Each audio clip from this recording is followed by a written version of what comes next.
السلام علیکم ورحمۃ اللہ تعالی وبرکاتہ۔ مرکز اہل سنت جامعہ رضویہ منظر اسلام کے یوٹیوب چینل ہم سبق درس نظامی میں آپ کا خیر مقدم ہے۔ پیارے بچوں، جنہوں نے اب تک ہمارے چینل کو سبسکرائب نہیں کیا ہے وہ ضرور سبسکرائب کر لیں اور بیل آئیکن یعنی گھنٹی بھی بجا دیں تاکہ ہر ویڈیو کی نوٹیفیکیشن اطلاع اپلوڈ کرتے ہی آپ تک پہنچ جائے، اور اپنے ساتھیوں سے بھی شیئر کرنا نہ بھولیں تاکہ ان کو بھی فائدہ حاصل کرنے کا موقع ملے، اور بات پسند آئے تو لائک بھی کیا کریں اور اپنے قلبی تأثر کو ضرور کمنٹ کر کے بتائیں۔ الرحمن الرحیم۔ باب قول النبی صلی اللہ علیہ وسلم انا اعلمکم باللہ وان المعرفت فعل القلب لقول اللہ تعالی ولكن يؤاخذكم بما كسبت قلوبكم۔ امام بخاری رضی اللہ تعالی عنہ نے جو یہ باب باندھا ہے، اس میں امام بخاری رضی اللہ تعالی عنہ نے ایک تو حدیث پاک کا ٹکڑا ہی ترجمۃ الباب بنا دیا کہ جو نیچے حدیث پاک ذکر کریں گے اسی کا ایک ٹکڑا انا اعلمکم باللہ وان المعرفت فعل القلب، اس کو ٹکڑا بنا ترجمۃ الباب بنا دیا۔ دوسرا یہاں پر ترجمۃ الباب ولکن یؤاخذکم بما کسبت قلوبکم، یہ آیت کریمہ کو بھی ترجمۃ الباب بنایا۔ ما قبل میں جو باب تھا اس باب میں ہم نے بتایا تھا امام بخاری رضی اللہ تعالی عنہ نے جو حدیث ذکر کی تھی اور جو ترجمۃ الباب تھا اور عنوان باب تھا، اس کا مطلب یہ تھا کہ فتنوں کے وقت میں آدمی کو اپنے دین کی حفاظت کے لیے ویرانے میں چلا جانا یہ بھی کمال ایمان کا ایک حصہ ہے۔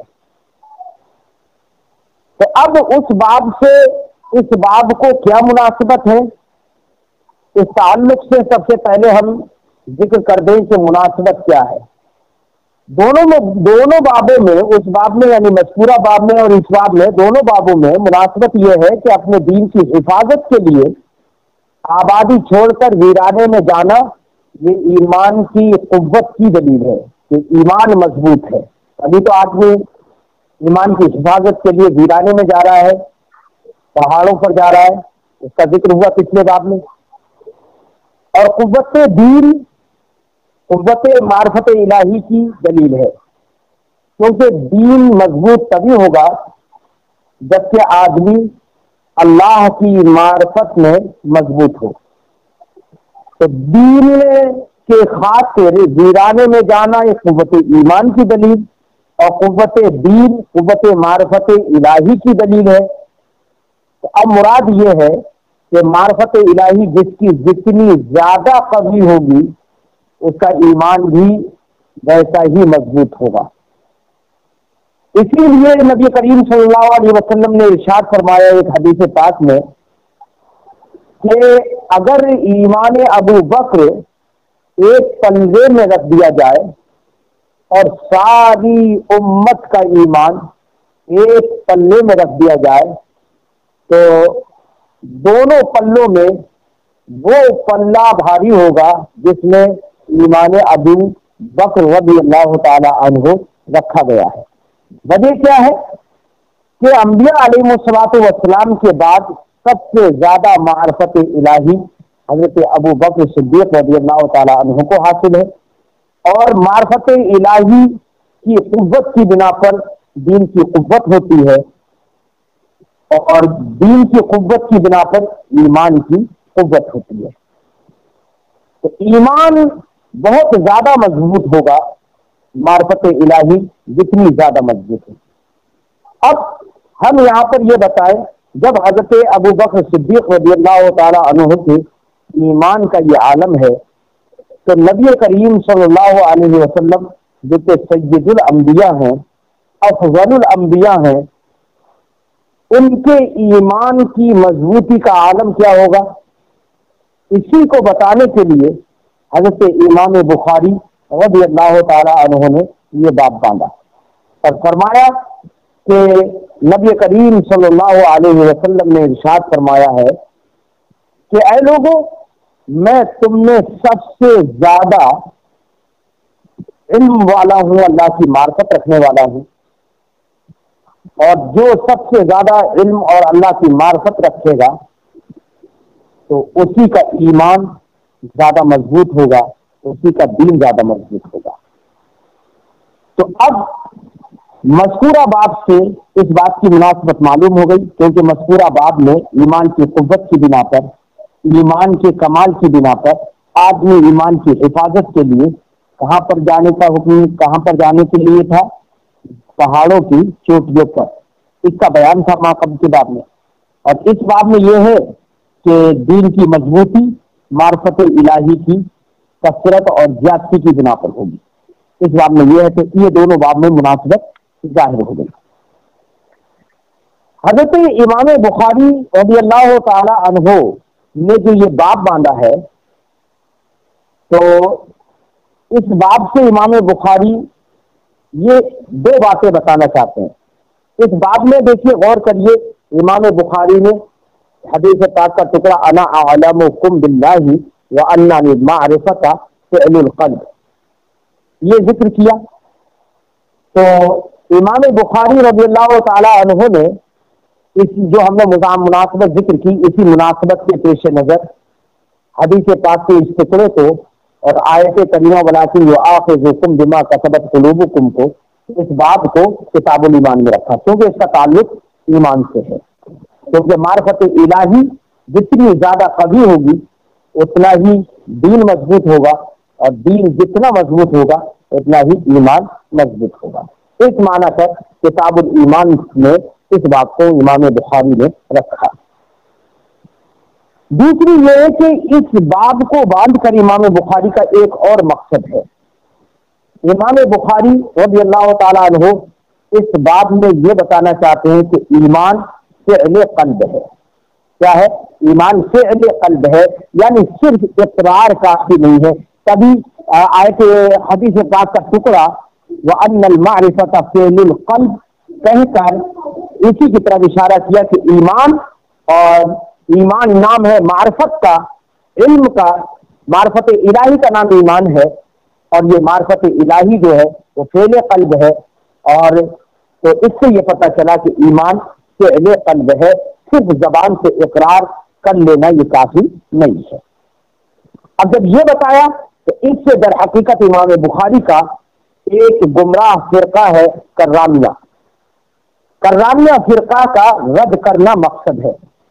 کررامیہ فرقہ کا کہنا یہ ہے کہ ایمان صرف اقرار باللسان کا نام ہے۔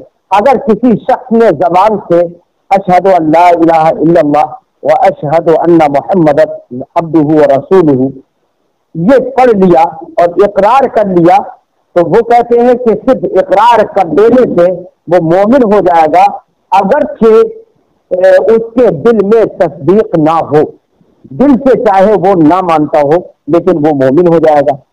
تو کررامیہ اس بات کے قائل ہے کہ امام بخاری رضی اللہ تعالی عنہ نے یہ باب باندھ کر ان کی تردید فرمائی اور کہا کہ دیکھیے نبی کریم صلی اللہ علیہ وسلم نے حدیث پاک میں فرمایا ہے وَأَنَّ الْمَعْرِفَةَ فِعْلُ الْقَلْبِ، معرفت یعنی معرفت الہی جو کہ ایمان ہے وہ فعل قلب ہے، یعنی تصدیق کا نام ایمان ہے۔ ظاہر بات ہے تصدیق اور فعل قلب ایک ہی چیز ہے، تو دل سے تصدیق کرنا یہی ایمان ہے۔ کررامیہ کا یہ کہنا کہ صرف اقرار باللسان کا نام ہے، یہ ان کا کہنا اس حدیث پاک کی روشنی میں باطل ہے۔ مقصد سمجھ میں آ گیا ہوگا کہ امام بخاری نے یہ بات کس مقصد کے پیش نظر باندھا۔ اب یہاں پر ایک بات اور ہم ذکر کر دیں کہ امام بخاری نے اس باب کو جب بیان کیا اور عنوان باب بنایا تو ایک تو حدیث پاک کا ٹکڑا بنا دیا جیسے کہ میں نے ابھی تفصیل کی اس کی، اور ایک آیت کریمہ بھی پیش کی اور اس کو بھی عنوان باب کا ایک جز بنایا، اور امام بخاری نے فرمایا وَلَٰكِن يُؤَاخِذُكُم بِمَا كَسَبَتْ قُلُوبُكُم، یہ آیت کریمہ پیش کر دی۔ اس آیت کریمہ کا اس باب سے کیا مناسبت ہے، اس کا کیا تعلق ہے؟ تو شبہ کرنے والا تو شبہ کرے گا، کیوں شبہ کرے گا؟ میں آپ کو پہلے پوری آیت کریمہ سنا دوں۔ اللہ رب العزت نے آیت کریمہ بیان فرمائی فرمایا لا یؤاخذکم اللہ باللغو فی ایمانکم ولکن یؤاخذکم بما کسبت قلوبکم واللہ غفور حلیم. یہ آیت کریمہ ہے، سورہ بقرہ کی آیت کریمہ ہے. اس آیت کریمہ میں اب پہلے ترجمہ سمجھاتے تاکہ آپ کو پوری بات سمجھ میں آ جائے. اللہ پاک ارشاد فرماتا لا یؤاخذکم اللہ باللغو فی ایمانکم، اللہ تمہیں نہیں پکڑتا ان قسموں میں جو بے ارادہ زبان سے نکل جائیں.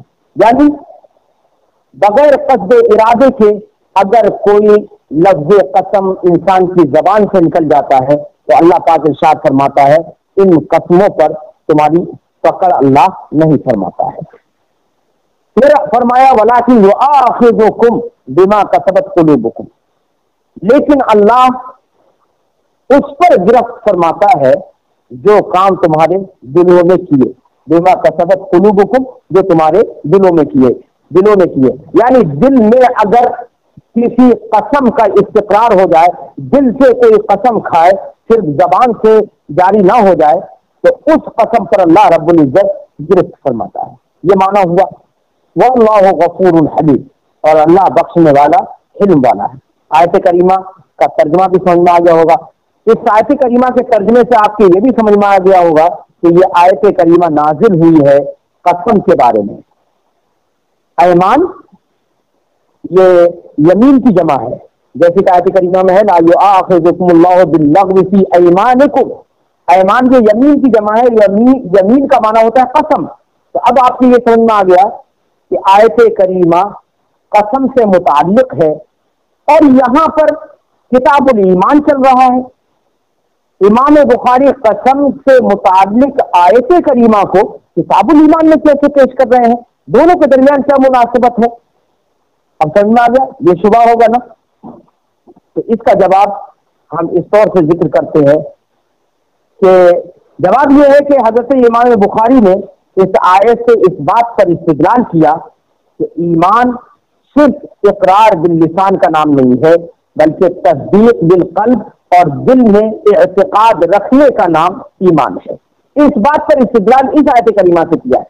ویسے استدلال کی وجہ مناسبت کیا ہے؟ یہاں پر وجہ مناسبت یہ ہے کہ قسموں کے بارے میں اللہ نے فرمایا کہ اگر بغیر کسی قصد کے قسم کا لفظ زبان سے نکل جائے تو اللہ اس پر مواخذہ نہیں فرماتا ہے.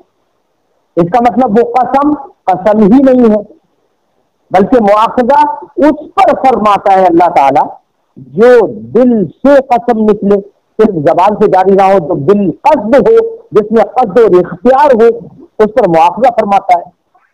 تو جب قسم ایسی ہے کہ وہ زبان سے نکل جائے تو وہ قسم نہیں ہے، اور دل سے نکلے تب وہ قسم ہے.